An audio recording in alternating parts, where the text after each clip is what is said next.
হ্যাঁ, খারাপ হয় না।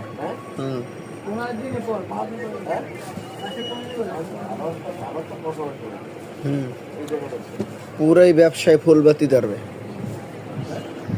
ব্যবসায় ফুলবাতি ধরবে। আয়ন না তো অনেক টাকা হয়েছে,